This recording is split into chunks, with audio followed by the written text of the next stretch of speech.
नमस्कार, मैं हूं निशी शर्मा। स्वागत है आपका जनप्रवाद में।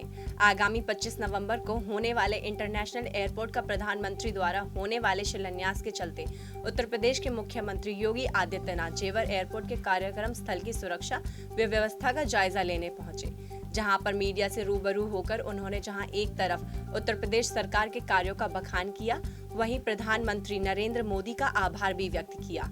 इसी दौरान उन्होंने विपक्षी पार्टियों पर तंज कसते हुए कहा कि उत्तर प्रदेश सरकार की सफलता और विकास कार्यों को देखते हुए विपक्षी पार्टियां जलती हैं और उनके कार्यों पर अपना नाम देने की बात कर रहे हैं। वहीं इस दौरान उन्होंने कहा कि कुछ लोगों का दिमाग खराब हो गया है, जो बीजेपी के विकास कार्यों को अपना बता रहे हैं। पश्चिमी उत्तर प्रदेश के गौतम बुद्ध नगर, बुलंदशहर, अलीगढ़, हापुड़ और आसपास के जो उत्तर प्रदेश के एनसीआर का जो क्षेत्र है,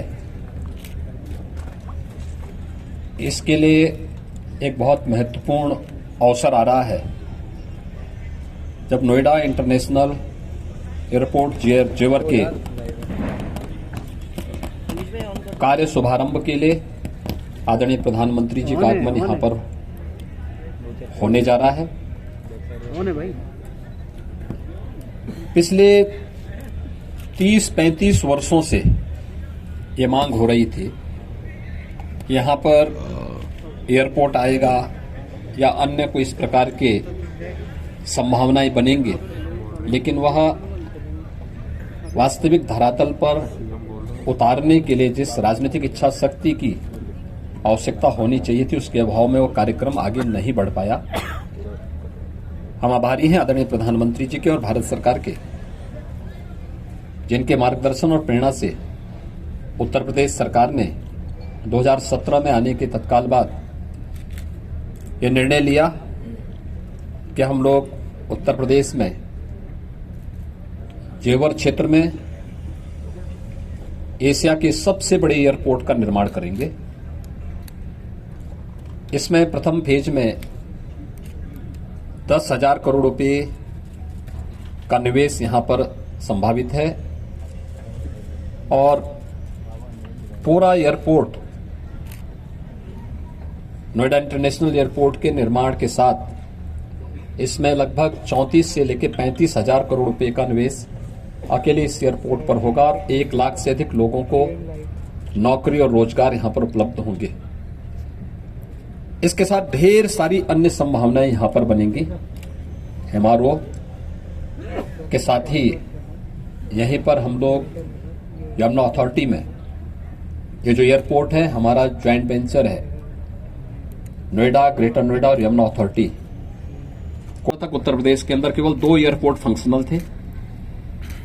हम सब आभारी हैं प्रधानमंत्री मोदी जी के, जिनके कारण उड़ान योजना में आज उत्तर प्रदेश के अंदर हमारे 9 एयरपोर्ट फंक्शनल हो चुके हैं। 2017 तक हमारे जो एयरपोर्ट थे केवल 25 स्थानों के साथ जुड़े हुए थे। आज हम लोग 80 से अधिक स्थानों से प्रदेश को जोड़ चुके हैं।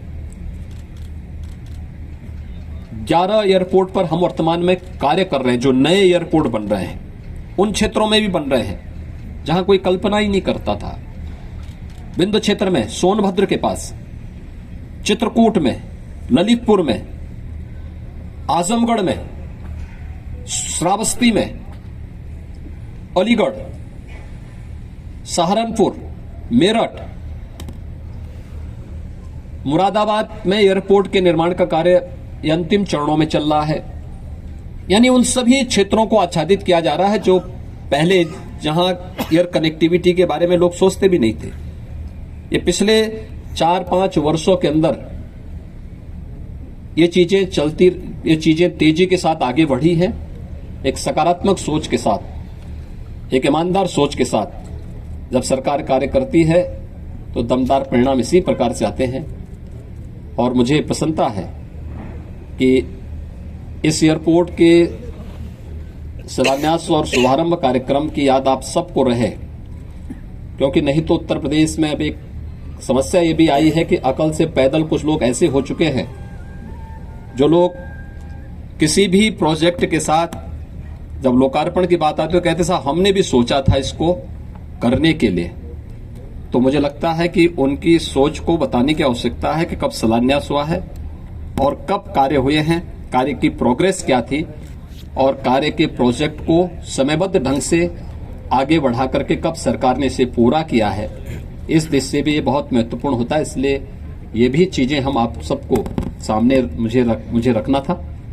मुझे प्रसन्नता होगी और उस दिन के कार्यक्रम के 25 नवंबर के कार्यक्रम के लिए आप सबको मैं सादर आमंत्रित करता हूं कि इस कार्यक्रम में आप सब आए, प्रधानमंत्री जी का स्वागत करें, उनके महत्वपूर्ण मार्गदर्शन और उद्बोधन को सुने और यहां के विकास को और तीव्रता के साथ आगे बढ़ाने की दृष्टि से केंद्र और प्रदेश सरकार जिस दृष्टि से कार्य कर रही है, उन सबको मुझे लगता है हर व्यक्ति उसका यहां पर दिग्दर्शन भी करेगा।